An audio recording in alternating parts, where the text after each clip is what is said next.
Thriller murder mystery the intern episode 30। Prathamesh बेतहाशा अपने घर में भागा चला आया था।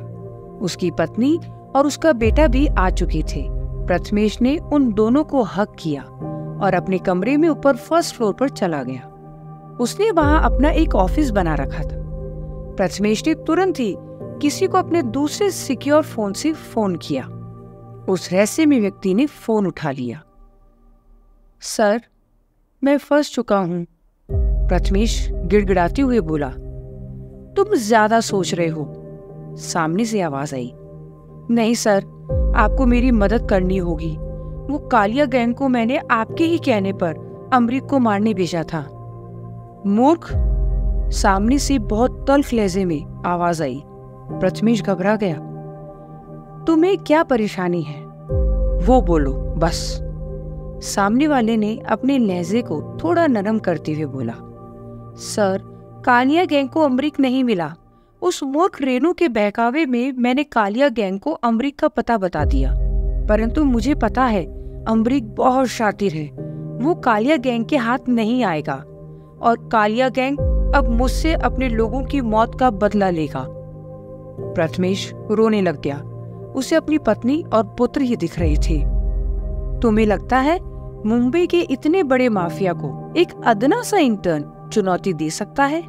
सामने वाले ने अपने लहजे में थोड़ी सी नरमी लाई। प्रथमेश अपने आंसू पोंछते हुए बोला, सर, मुझे अमरीक से कोई डील नहीं करनी।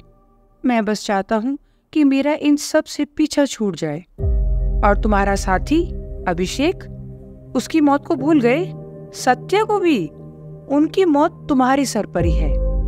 सर, उस समय मुझे नहीं पता था कि अमरीक इतना खतरनाक है। मुझे लगा एक अदना सा इंटर्न ही तो है, परंतु अब मैं समझ गया हूँ कि वो कोई बहुत बड़ा खिलाड़ी है। मैं उससे पार नहीं पा सकता। प्लीज मेरी मदद कीजिए। मुझसे क्या चाहते हो प्रथमेश? बस इतना सर कि कालिया गैंग मुझे कुछ नुकसान नहीं पहुंचाए। प्रथमेश एक सांस में बोल गया। ठीक है प्रथमेश, हो जाएगा। Thank you so much sir. एक काम करो तुम मेरा। क्या सर? उस सावित्री से पूछो कि अभिषेक का वो ड्राइवर कौन था। अभिषेक का ड्राइवर? प्रथमेश चौंका। हाँ, इंस्पेक्टर राजवीर ने अभिषेक की बिल्डिंग में लगी सीसीटीवी फुटेज चेक की थी जिस दिन अभिषेक मारा गया। कोई ड्राइवर अभिषेक के साथ था।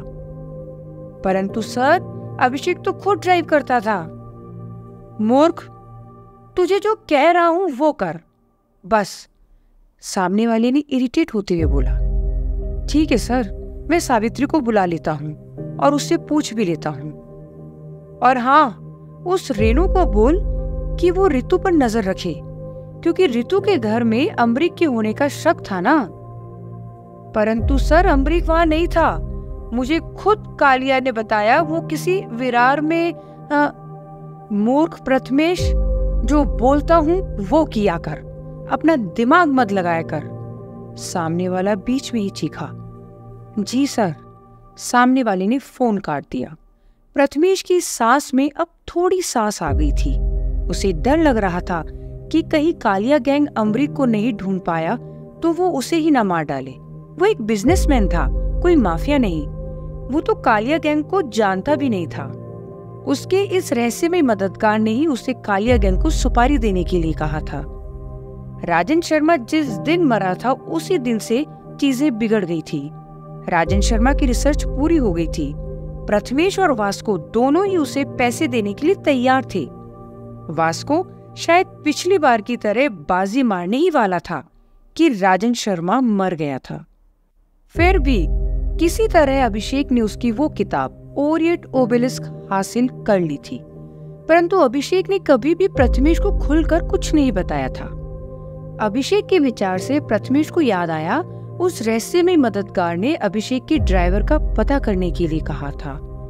ये कौन ड्राइवर आ गया? प्रथमेश ये सोचते हुए सावित्री को फोन लगाता है। हेलो, सावित्री बोली। सावित्री, क्या तुम मेरे घर आ सकती हो? प्रथमेश एकटक आवाज में बोला। इस समय? सावित्री ने अपनी घड़ी देखी और बोली। उस समय शाम के 4 बज रहे थे। हाँ सावित्री, ठीक है, आधे घंटे में तुम्हारे घर पर आऊंगी, सावित्री ने कहा और फोन काट दिया। इधर उस रहस्यमय मददगार ने प्रथमेश के सिक्योर फोन पर वो सीसीटीवी फुटेज भेज दिए थे जो इंस्पेक्टर राजवीर ने अभिषेक की बिल्डिंग से लिए थे जब अभिषेक की हत्या कर दी गई थी। सावित्री जल्द ही प्रथमेश के घर पहुंच गई थी। प्रथमेश की पत्नी ने दरवाजा खोला।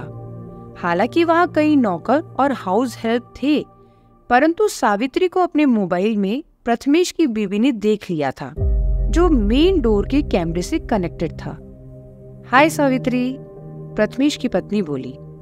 हाय, मुझे प्रथमेश ने फोन करके बुलाया है, वो शायद कुछ चिंतित लग रहा था, सावित्री बोली। हाँ सावित्री, मुझे भी कुछ तो अजीब लगा। मैं इतने दिनों बाद घर आई परंतु उसने मुझसे कुछ भी बात नहीं की। कोई बात नहीं, मैं देखती हूँ माजरा क्या है। वो कहाँ है? सावित्री बोली। प्रथमेश की पत्नी ने हाथ से इशारा करके सावित्री को बता दिया था कि प्रथमेश फर्स्ट फ्लोर पर अपने ऑफिस में है। प्रथमेश की पत्नी सावित्री को धीरे धीरे सीढ़ियों से ऊपर जाते हुए देख रही थी और मन ही मन सोच रही थी कि इतनी सज धज के आई है। ब्लू शिफॉन की प्रिंटेड साड़ी, हील वाली सैंडल्स, परफ्यूम, वो भी वर्साचे ब्राइड का क्रिस्टल वुमेन जो दूर से ही महक रहा था। इसे देखकर कौन कह सकता है कि इसके पति की मौत की 13वीं भी नहीं हुई है। शायद वो ऐसी औरतों को अपने पति से सामान्य तौर पर मिलने भी न दे, परंतु उसका पति प्रथमेश कुछ ज्यादा ही चिंतित लग रहा था। इसलिए उसकी पत्नी ने बिना कुछ बोले चुपचाप अपने कमरे में जाने का फैसला किया। हाय प्रथमेश, क्या आग लग गई है? सावित्री ने प्रथमेश को हक करते हुए कहा।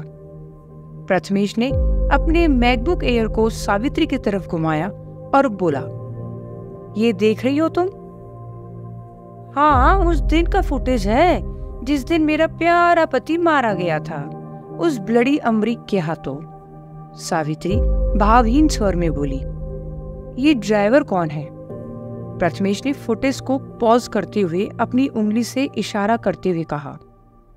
उसमें एक ड्राइवर के कपड़े पहने व्यक्ति अभिषेक के मेन गेट के बाहर था और अभिषेक सब कॉम्पैक्ट पिस्तौल की नोक पर अमरीक को अपने घर ले जा रहा था। पता नहीं, इसे पहले कभी देखा नहीं और इसका चेहरा भी कुछ साफ नहीं दिख रहा। ध्यान से देखो सावित्री, प्रथमेश ने जोर देकर कहा। नहीं, मतलब कुछ समझ नहीं आ रहा। इसका मतलब ये जो भी है, इसका अभिषेक के कत्ल से कोई ना कोई कनेक्शन जरूर है, प्रथमेश ने कहा। परंतु फुटेज देखकर तो लगता है कि अभिषेक ही उस ड्राइवर को जानबूझकर अपने साथ लाया है। हाँ सावित्री, यही तो पहली है। उस दिन अभिषेक ने मुझे फोन किया और मुझसे कहा कि वो अमरीक से पता कर रहा है कि उसका प्लान क्या है और उसने सत्या को क्यों मारा, परंतु वो मूर्ख उसे अपने घर ले गया क्योंकि तुम उस समय अपने मायके गई हुई थी। हाँ, वो मुझे पता है। तो ये ड्राइवर कौन है? प्रथमेश सोच में पड़ गया। उस ड्राइवर का चेहरा बिल्कुल भी साफ नहीं दिख रहा था। उसकी टोपी कुछ इस तरह से आड़ी लगी हुई थी कि वो उसके चेहरे को ढक रही थी। क्या उस ड्राइवर को पता था कि सीसीटीवी कहाँ है और उसने जानबूझकर अपनी टोपी को इस तरह से लगाया कि उसका चेहरा नहीं दिखे? सावित्री उस ड्राइवर की सीसीटीवी फुटेज देखते हुए बोली। प्रथमेश, तुम बोलो तो मैं एक काम कर सकती हूँ। क्या सावित्री?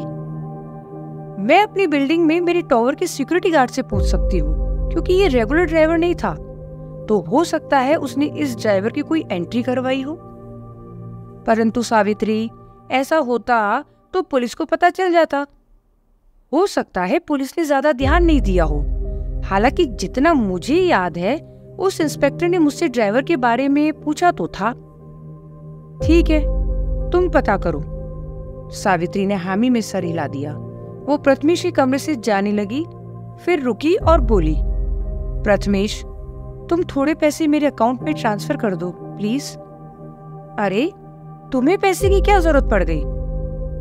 वो अभिषेक के मरने के बाद मुझे पैसे तो मिलेंगे नहीं ना। सावित्री, तुम्हें इंश्योरेंस से पैसे मिल जाएंगे। किसी भी कारण से हमारे किसी भी सीनियर एम्प्लॉय की मौत होती है तो उसकी सैलरी का तिगुना पैसा मिल जाता है। सावित्री के चेहरे पर हल्की सी खुशी आ गई। ठीक है प्रथमेश। वो वहां से जल्दी ही निकल गई। ये क्या औरत है? प्रथमेश भी सोच में पड़ गया। इसे अपने पति की मौत का बिल्कुल भी गम नहीं है, इसे सिर्फ पैसा चाहिए। खैर, प्रथमेश को इससे ज्यादा मतलब नहीं था। वो उस रहस्यमय ड्राइवर के बारे में सोचने लग गया। प्रथमेश को नहीं पता था कि खेल अब बेहद खूंखार हो चुका था। कुछ ही दिनों में वो सब कुछ होने वाला था जिसकी किसी ने भी कल्पना भी नहीं की थी।